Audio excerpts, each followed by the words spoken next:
So you already know my name is Success. Dr. Danny. Should I take that again? Did you hear Yeah, I me? heard what you said. Thank you. Dr. Danny. It's great to meet you again. Dr. Danny and I go way back to 2017.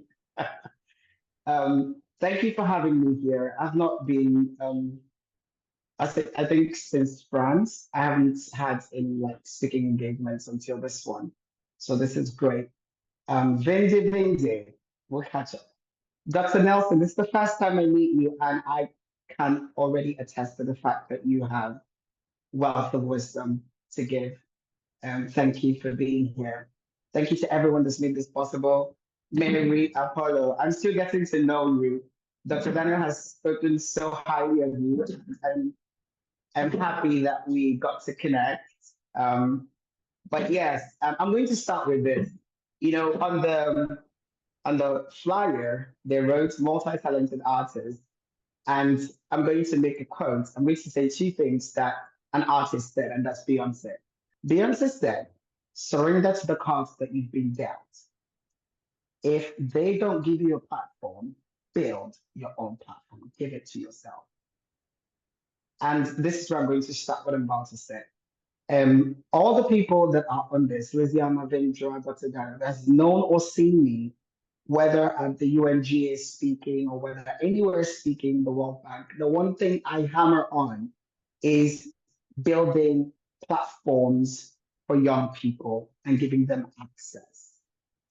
Common in his Selma song with John Legend said, it requires the strength of the young people and the wisdom of the elders. And I think one of the biggest things or the biggest barricades, I would say, that intergenerational collaboration has faced is the lack of understanding of these two spaces. Young people think they have more wisdom, and older people think they have more strength. And that's not true.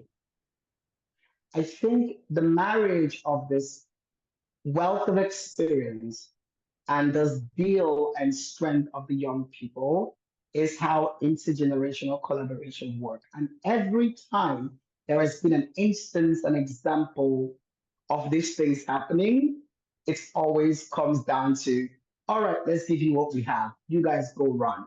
But the people who always run are the young people.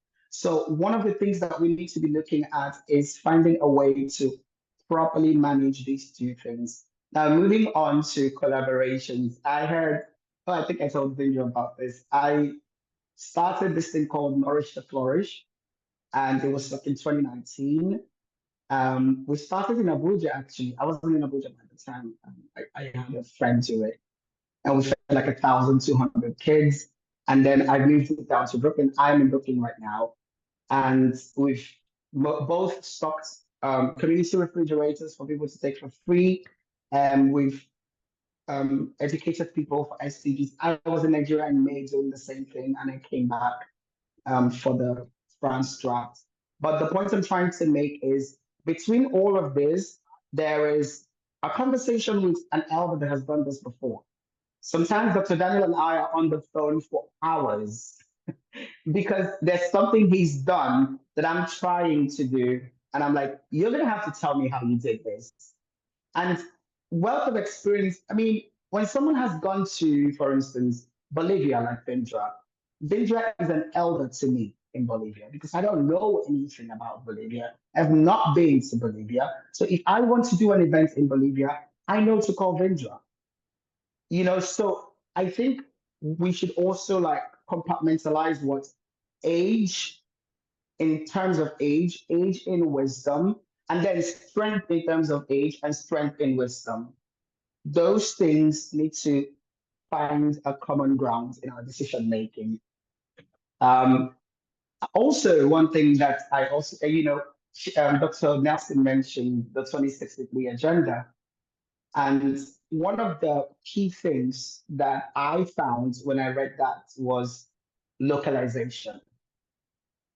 Vidya said everybody wants a big stage, and it's something. It's what's it called? An inside joke Vidra and Liz and I make is that people just come to the UN for photo ops and nobody really cares about doing the work. They just come dressed up, take pictures and post to social media. But the main work is actually in localizing. Go into the communities and go do the work.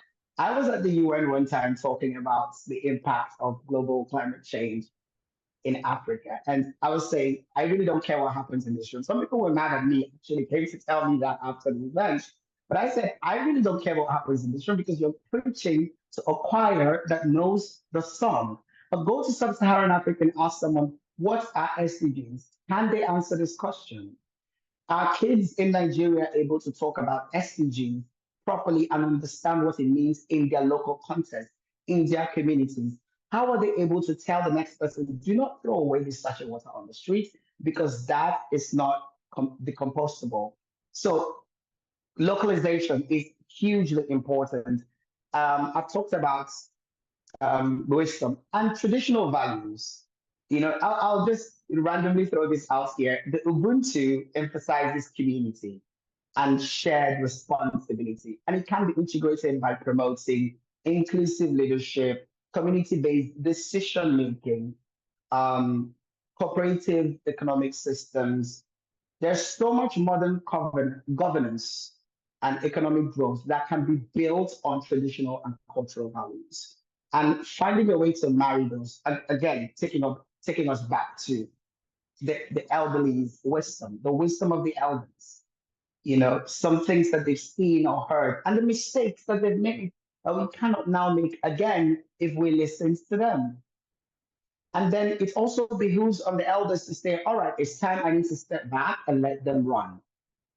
I have done my part, which is a huge, huge thing that we face today. And I think every young person that's on this platform that's tried to do something can attest to this.